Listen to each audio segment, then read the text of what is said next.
Let's say for this effect, I start off by asking the spectator which deck would they like to use, and then I will use the other deck they don't choose. So let's say the spectator chooses the Tally Ho deck.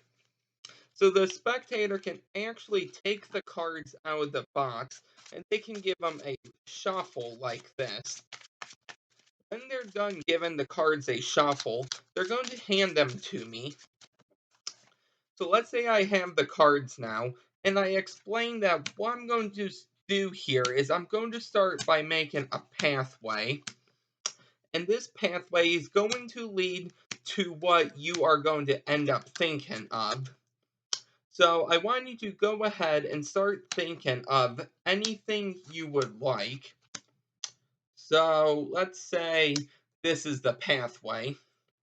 So once the spectator has something in mind, now I wouldn't know what the spectator is thinking of, but let's say in this case the spectator thinks of, let's say, food. It can really be anything they would like. So let's say the spectator chooses food here. Say, okay, what I'm going to do with your thought is I'm going to try to make a prediction, and maybe by using what you're thinking of, my prediction here will actually be right. So this is going to be the prediction, and as you can see, there's nothing in the box. So this card is going to stay right here in the box.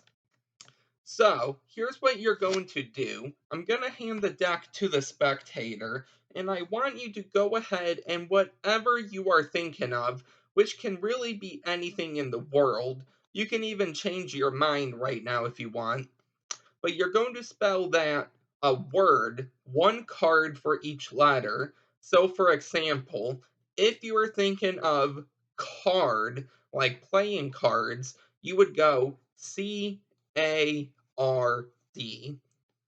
And then you would leave these off to the side. So I would ask the spectator, do you have something in mind? And they would say yes. So I would hand the deck to the spectator. I would turn around and let's say they're thinking of food still. So they would go FOOD, and they would actually hide these cards somewhere. Now, just to be safe, we're going to hide them in the box. Now, it can be in their pocket, it can be under their seat, it doesn't matter. Let's say there. So, what I'm going to do is I'm going to take the deck back, and I'm going to end up making that pathway we had at the beginning. And with that thought you have, maybe this is going to work here. So I think right there is good. So for the first time ever, I would ask the spectator to name out loud that thing they thought of, and they would say food. I would say, okay, you thought of food. So starting with this card, one card for each letter, go ahead and spell food. So we have FOOD. This is the card we landed on. Now, just so you can see, we're going to turn over the rest of these cards here. We're not going to do all the cards, but just the ones for the pathway. I want you to keep in mind, the deck was shuffled, and you could have really thought of anything you wanted in the world. But in this case, you thought of food. The card you landed on is the Jack of Clubs. The prediction in the box just so happens to be the Jack of Clubs. So, that is the effect. If you would like to learn how to do this, make sure to stick around for the tutorial. Okay, so here is how you're going to go about this. And before I actually break this effect down, because this is a really easy effect, I'm going to show you what two decks I'm using. You don't need two decks. Just for the performance, I use two decks. So the main deck I'm going to be using for this video are the blue Circle Back Tally Ho cards. Now, I think I have a deck review on these, so if I can find that deck review, I will leave it down below. And the other deck, which I will be using in my next video as well, are the Capital playing cards. I think I have a deck review on these as well, so if you want to check that out, if I can find it, I will link them down below. So let's get into how you're going to do this. So you're going to need one deck. I just used two for the prediction. Of course, you can have a piece of paper. So what you're going to do here is you're going to have, let's say, a deck selected. In this case, the blue tally-ho. And this is really nice because you don't even need a full deck of cards. So you're going to hand the deck to the spectator, and they're going to start, and they can actually shuffle this. And you can have them right now, if you want, explain that you're going to make a pathway, and you want them to start thinking of anything they want in the world. And this might be some good misdirection, so you can make sure you do the pathway right. So here's what I mean. When you take the cards back, you explain that the pathway you make is going to help lead to the thought that they're thinking of.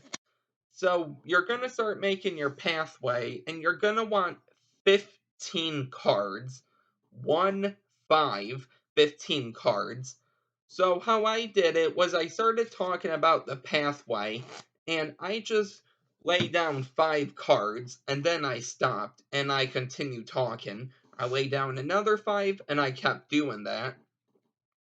And essentially, you're going to want to keep doing that till you get to 15.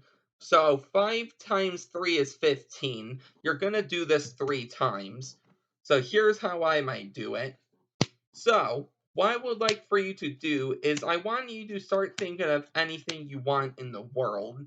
And when you have that object, or anything you want really, I want you to remember it because that pathway or that thing you're thinking of is going to help this pathway lead to what you're thinking of. So something like that. You can go back to my performance and see how I did it. Well, I think this is 15.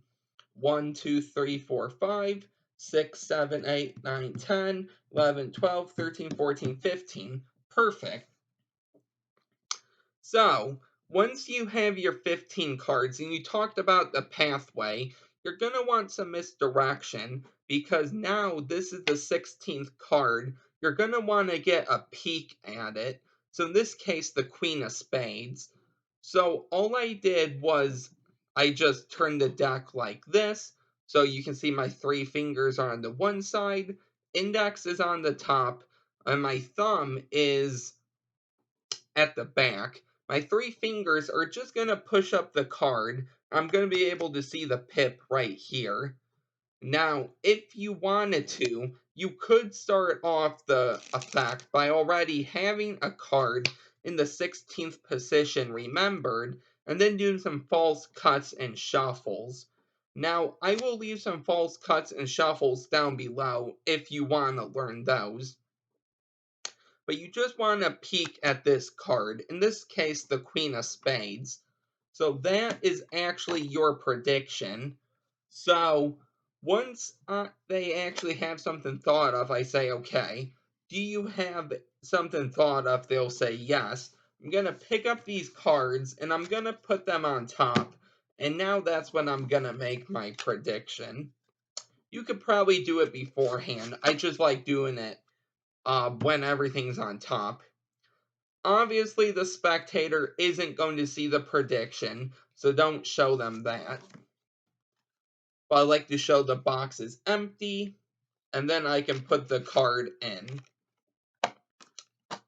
So, after that, you're going to hand the deck to the spectator, or you can show it to them first, doesn't matter, but you're going to explain to them that you want them to spell whatever they're thinking of, one card for each letter. So, for example, if they're thinking of house, they're going to go HOUSE, and then they're going to put these cards off to the side, under their seat, it doesn't matter where. So let's say in this case, the spectator thinking of, let's say, card. So I would turn around and the spectator would go CARD. Now, in this case, they could very well put them in the other card box and then hold that. Doesn't matter though. Once they've done that, you're going to take back the deck and say, okay, we're going to make that pathway from the beginning again, and we're going to see if that thing you spelled and thought of is going to help us with the prediction, or anything you want, really. Go back to my performance to see my pattern. So you're going to count 15 once again, but you don't want the spectator to know it's 15. So you're going to do it in groups of 5, 3 times. So you're going to break it up. So you can start talking, and I have 5. So I'm going to stop, and I'm going to keep talking. And now I'm going to go another 5. I'm going to stop, and I'm going to talk. And now I'm going to go one more group of 5. Now the rest of the deck goes away. You can say, okay, go ahead and name out loud that thing you thought of. And in this case, the spectator will name card. So the last card you dealt, so in this case, this one, they're going to start here and they're going to spell going back one card for each letter, but the card with the last letter that they end on, so if they spell CARD, this card they're going to actually take out, and you can explain that to them with any word. So let's say they go CARD. They can take it out and leave it to the side. Now you could reveal it right here, Queen of Spades, but something I'd like to do is say, okay, let's just see these other cards you could have stopped on, which really they won't, but they don't know that. So you can show them all these cards, and you can even recap the entire trick again. That the deck was shuffled, you made a prediction, they thought of any word, they spelled the word, and then they landed on this card. It was the Queen of Spades. I had a prediction from the beginning. They can go ahead and open it up, and they can see that it matches with the Queen of Spades. And then these other cards are still in the box, so it doesn't matter what you do with those. But yeah, that was the effect. I hope you really enjoyed this one. It's a really easy mind reading effect. If you do perform this, let me know how it went. If you are new here, don't forget to like, comment, and subscribe. If you celebrate the 4th of July, I hope you have a great 4th of July weekend with family and friends. If you don't celebrate the 4th of July, I hope you have a great weekend and day regardless. And that's going to be it for me, and I will see you guys next time. Bye.